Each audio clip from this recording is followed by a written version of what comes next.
On May 22nd, a deadly EF5 tornado tore through the town of Joplin, destroying Joplin High School. In the classroom behind me, students used to get ready for plays and events performed on the stage. Soon, this classroom will become nothing but a slab of concrete. The $150 fee that students pay for the rec center doesn't go to new equipment or upgrading the facility as of yet. Utilizing these tips will help you and your family have a safe and happy holiday. Judy, back to you in the studio. The newly installed system will allow the library to grow for future generations to come. One instructor that we spoke with said that interest in flying is slowly rebounding, while the industry itself is doing the same thing. On May 22nd, a deadly EF5 tornado tore through the town of Joplin, destroying this Joplin High School computer lab. Soon there will be nothing left of this classroom but a concrete slab. After the May 22nd tornado, FEMA stepped in assisting people with housing.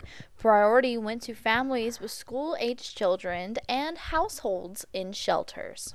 Joplin Housing Task Force was composed of local officials, state officials, federal officials. Their first priority was to find rental property within a close commute of Joplin. And once all of the rental property was exhausted, we started bringing in FEMA housing units, the mobile homes, 3-bedroom, 1-bath, housing units into a staging area, and writing contracts for the commercial parks. Once that was exhausted, we were also working on getting the 2 community sites developed. Those community parks are located across Highway 171 from the Joplin Regional Airport, the Hope Haven Village, and Officer Jeff Taylor Memorial Park. Both parks together hold 342 FEMA mobile homes.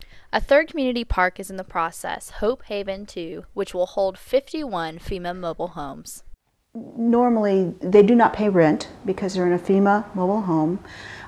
It's to help them get that level of money pulled together while they're working on their permanent housing plan to either move into a rental property, or if they're building a house, or if they've got another rental property that they're looking to move into. Each trailer comes fully furnished with a bed for each room, couch, table, chairs, along with basic appliances and hookups for a washer and dryer. Basic bedding, pans, and utensils are also provided. FEMA trailers such as this one have been brought into already pre-existing mobile home parks for tornado survivors to live in until finding a more permanent home. The 18-month program gives families time to find a more permanent home to live in while staying in the temporary housing provided by FEMA. At the end of 18 months, the mobile homes will be taken off the city property and also out of the commercial mobile home businesses, returned to a staging area where they will either be offered to the Bureau of Indian Affairs, or the GSA will auction off the mobile homes. Anyone who is still in need of housing can call FEMA's toll-free number, 1-800-621-3362. For Newsmakers, I'm Kate Inman. Many of us are looking forward to the end of this semester. However, help kick off the start of a new semester through a day of service to your community with Martin Luther King Day of Service. Martin Luther King Day of Service is a nationwide initiative where people go out into the community and service. With a dream of Dr. King's, he believed that we build strong communities by serving each other. And so any opportunity to serve, but especially on MLK Day, is sort of a tribute and an honor to him. Missouri Southern has been hosting an MLK breakfast for several years. This year's theme is Morning's Possibility. Last year, they incorporated the MLK Day of Service, where students get to go out into the community and serve on different projects. How long has this been going on, and how did this idea get started? This is our second MLK Day of Service. It was actually through an AmeriCorps Vista volunteer who'd been on campus for a couple of years. There was a grant awarded from the Missouri Campus Compact, and that mini grant helped us get started with some of the funding for events and projects across campus and through the community.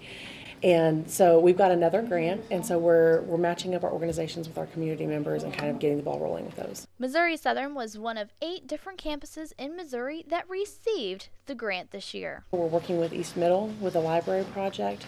We have a group of respiratory students that are going to go out hopefully to Thomas Jefferson and do an asthma awareness program with them. The dental hygiene students are really excited to get to go to some of the preschools that are open that day and talk to the kids about brushing their teeth and good teeth care. So we've got organizations all across campus going out to serve. If an organization is interested in helping out but doesn't have a project picked out, the Resource Center can help. One of the things that we're doing is taking students who are interested and building projects around their interests and around their size. We have projects for very small groups, maybe 4 or 7 students, and we have projects for large groups, 30, 40, 50 students. If we can mobilize those kinds of numbers, then we can find a project big enough for them to do. But we'd be happy to help them get set up with an organization in town. Last year, around 150 people volunteered, serving 260 hours and helped 12 organizations. This year's goal is to get 200 volunteers. We see MLK Day becoming an expanded event where we'll have events from morning to evening. We see where we will have a day when there will be events actually competing against each other because we've got so much going on. Hopefully we will be able to mobilize more and more students and a greater percentage of our population and more community members too to come join us on that day.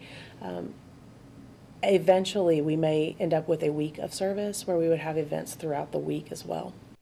For more information on how you or your organization can help, call the Resource Center at 417-659-5479 or email them at resourcecenter@mssu.edu.